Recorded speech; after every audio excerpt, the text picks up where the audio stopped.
Hello বন্ধুরা, আসসালামু আলাইকুম। ফোর্টিফাই টেস্টি কুকিং গেম থেকে আমি আজকে ২ রকমের রান্নার রেসিপি নিয়ে হাজির হয়ে গিয়েছি। গরুর মাংস দিয়ে আলু রান্না করেছি আর ছোটো মাছের চচ্চড়ি। ছোটো মাছ আলু দিয়ে চচ্চড়ি করলে খুবই মজা লাগে। চলুন বন্ধুরা দেখে আসি রান্নার রেসিপিটা। আমি এখানে নিয়ে নিয়েছি ছোটো মাছ, নিয়ে নিয়েছি বেগুন এবং টমেটো কেটে নিয়ে নিয়েছি ছোটো করে। নিয়ে নিয়েছি এখানে ছোটো আলু 4 ফালা করে নিয়েছি, একদম ছোটো যে আলুগুলো থাকে। পেঁয়াজ কুচি নিয়ে নিয়েছি আর কাঁচামরিচ ফালা করে নিয়েছি। নিয়ে নিয়েছি এখানে গরুর মাংস 500 গ্রাম সাইজ মতো কেটে নিয়েছি, আলু নিয়ে নিয়েছি। তো বন্ধুরা চলুন মূল রান্নায় চলে যাই। আমি গরুর মাংসটা একটা প্রেশার কুকারের মধ্যে সিদ্ধ করে নিব, মশলা টশলা দিয়ে সব কিছু দিয়ে। আলু দিয়ে দিচ্ছি, একসঙ্গে গোস্ত এবং আলুটা একসঙ্গে সিদ্ধ করব, তাহলে গোস্তটার সঙ্গে আলুটা সিদ্ধ হবে এবং গোস্তের যে স্বাদ সেটা আলুর মধ্যে ঢুকে যাবে। আদা রসুন বাটা দিয়ে দিচ্ছি, আমি দিয়ে দিচ্ছি পেঁয়াজ কুচি। আপনারা ফলো করুন সুন্দরভাবে। লবণ দিয়ে দিলাম স্বাদ মতো, দিয়ে দিলাম হলুদ গুঁড়ো, দিয়ে দিলাম ধনিয়া এবং জিরে বাটা। ধনিয়া এবং জিরে আমি একসঙ্গে করে ভেজে গুঁড়ো করে রেখেছি। গরম মশলার গুঁড়ো দিয়ে দিলাম। বন্ধুরা সয়াবিন তেল একটু ঢেলে দিচ্ছি। আপনারা দেখতে পাচ্ছেন এটা মিক্স করে নিচ্ছি এখন। আজকে আমি একদম ঘরোয়াভাবে জাস্ট গ্রামে যেভাবে করে রান্না করে আমাদের মায়েরা চাচিরা ঠিক সেভাবে করে রান্না করছি। অনেক মজাদার এই রান্নার রেসিপি। এটা আমি সিদ্ধ করে নিব, ততক্ষণে এদিকে আমি ছোটো মাছটা চটচড়ি করে নিব। পেঁয়াজ দিয়ে দিলাম তেলের মধ্যে, পেঁয়াজগুলো একটু হালকা ভাজা ভাজা করে নিব আমি। বন্ধুরা আলুটা দিয়ে দিলাম এর মধ্যে, যে ছোটো আলুগুলো 4 ফালা করে কেটে রেখেছিলাম, একদম ছোটো ছোটো আলু দিয়ে দিচ্ছি। বেগুন এবং টমেটোটা, লবণ দিয়ে দিচ্ছি স্বাদ মতো, দিয়ে দিচ্ছি আমি একটু আদা রসুন পেস্ট, কাঁচামরিচ ফালাগুলো দিয়ে দিলাম, দিয়ে দিলাম হলুদ পরিমাণ মতো, জিরে বাটা এবং ধনিয়া বাটা দিয়ে দিলাম।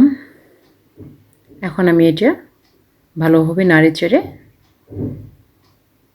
মাছগুলো দিয়ে দিব উপরে। আমি এখানে 300 গ্রাম মাছ নিয়ে নিয়েছি, ছোটো মাছ।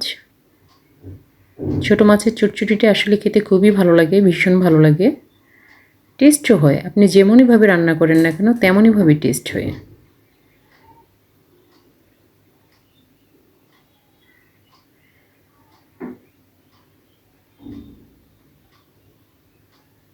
বন্ধুরা আপনারা নিশ্চয়ই দেখতে পাচ্ছেন আমি ঢেকে দিচ্ছি এটা এখন কিছুক্ষণের জন্য। এটা অবশ্যই ঢেকে দিয়ে দিয়ে রান্না করতে হবে। আর ছোটো মাছ অনেক সময় তলায় লেগে যায়, লেগে গেলেও ভালো লাগে, তারপরেও যেন একদম পুড়ে না যায় সেদিকে লক্ষ্য রাখতে হবে। দেখতে পাচ্ছেন কালারটা পুরো চেঞ্জ হয়ে গিয়েছে।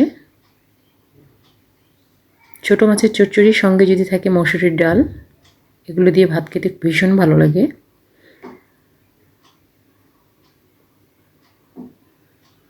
আপনারা যারা আমার চ্যানেলে এখনও নতুন, অনুগ্রহ করে আমার চ্যানেলটিকে সাবস্ক্রাইব করে দিবেন, আমার ভিডিওগুলো দেখবেন, যদি ভালো লাগে লাইক করবেন, কমেন্ট করবেন এবং শেয়ার করে দিবেন, অন্যকে দেখার সুযোগ করে দিবেন। আশা করি আমার এই রান্নার রেসিপিগুলো আপনাদের কাছে ভালো লাগবে।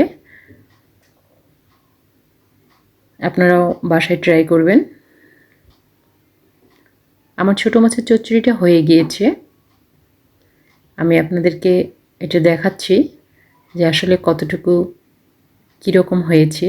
দেখুন অনেক সুন্দর লাগছে দেখতে, খেতে কিন্তু অসাধারণ। ছোটো মাছের চচ্চড়ির কোনো জুড়ি নেই, ছোটো মাছের চচ্চড়ি ভীষণ ভালো লাগে খেতে। দেখুন বন্ধুরা আমি কাছ থেকে দেখানোর চেষ্টা করছি আপনাদেরকে।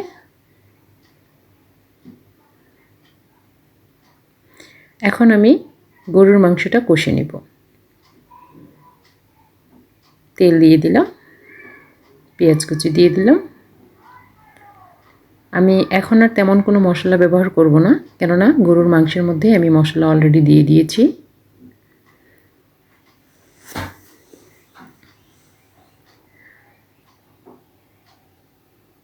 আমার পেঁয়াজগুলো ভাজা ভাজা হয়ে গেছে। পেঁয়াজগুলো ভাজা ভাজা যখন হয়ে যাবে এরকম, ঠিক এই পর্যায়ে আমি গরুর মাংসটা দিয়ে দিয়েছি এবং মশলার প্যাকেট একটা দিয়ে দিলাম, গরুর মাংসের মশলার প্যাকেট।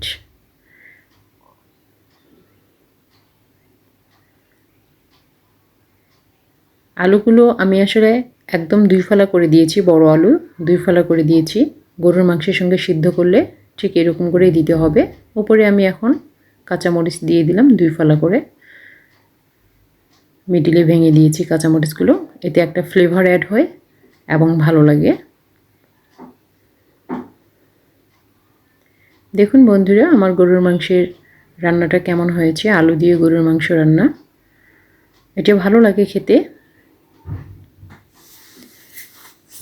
গরুর মাংস পছন্দ করে না এমন মানুষ খুব কমই আছে আমাদের বাঙালি মুসলমানের মধ্যে।